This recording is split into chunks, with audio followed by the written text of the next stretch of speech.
دردونکی خبر ایرانی ځواکونو 300 افغانانو ته مرګ ژوبله اړولي.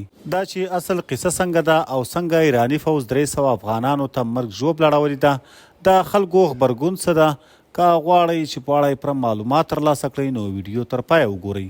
د پښتون ژغورنې غورځنګ مشر منظور احمد پښتون او نورو ځینو افغان فعالانو د ایران دغه ستر وحشت او ظلم ته چې پکې 300 افغانانو ته یې مرګ ژوبله اړولي سخت غبرګون ښودلی.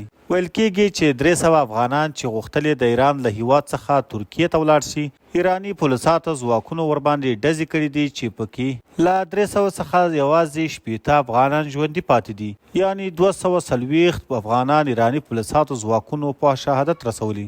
منظور احمد پښتون وایي چې د ایران د فلسطین او لیبیا څخه ملاتړ ښه خبره ده، خو د افغانانو وژل ستر ظلم او وحشت دی. د بشري حقوقو سازمان حالوش خبر ورکړی چې د ایران پولیساتو ځواکونو په کلګان سراوان سیمه کې په هغه افغان کډوالو ډزې کړي چې غوښتل یې ایران ته ننوځي او په لسګونه کسان یې وژلي او ژوبل کړي دي.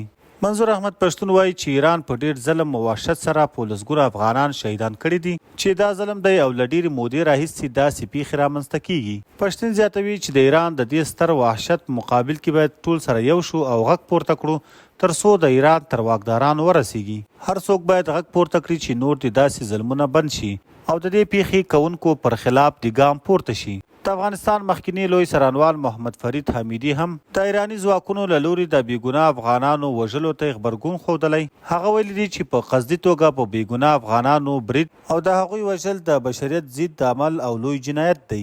په کور دننه او بهر یو شمېر نورو افغانانو هم د ایران دغه ستر جنایت ته توند غبرګونونه ښودلي. تر دې دمخه هم په ایران کې له افغانانو سره داسې ستر جنایت او پیښې شوي دي، خو داسې پیښه چې افغانان مخامخ په ډزو وولي دا لومړی ځل دی. د افغانستان اوسنی حکومت تر اوسه په دې اړه څه هم نه دی ویلي او لا چوپ دی. قدرمن دوستانو، تاسو یې په اړه څه نظر لرئ؟ نظر مو را سره په کومنټ کې خامخا شریک کړئ.